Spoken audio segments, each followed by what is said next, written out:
काहे खिसियाइल बारू जान लेबू का हो।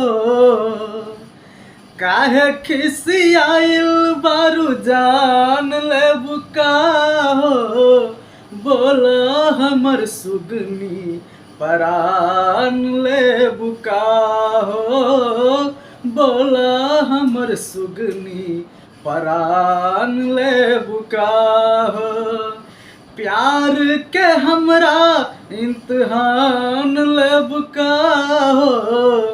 प्यार के हमरा इम्तिहान लेब का हो।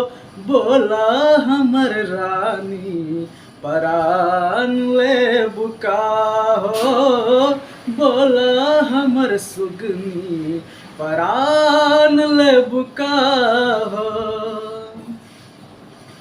ओठवा के हमारा तू हऊ मुस्कान हो। हमारा अंगना के तू ही हऊ चान हो।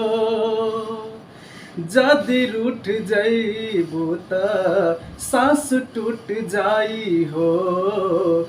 मोरा जिंदगी के तू ही खुशी लूट जाई हो। मासूम दिल के मुस्कान लेब का हो। मासूम दिल के मुस्कान लेब का हो।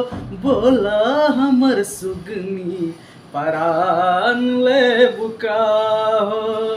काहे खिसियाइल बारू जान लेब का हो। काहे खिसियाइल बारू जान लेब का हो।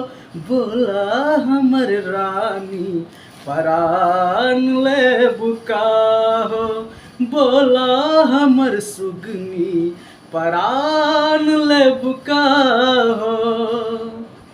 हाय दोस्तों, नमस्कार। मैं रामबली पंडित, आप सबका स्वागत है दोस्तों मेरे न्यू ब्लॉग वीडियो पे। आप सब कैसे हैं दोस्तों? उम्मीद करता हूँ कि आप सब अच्छे और स्वस्थ होंगे।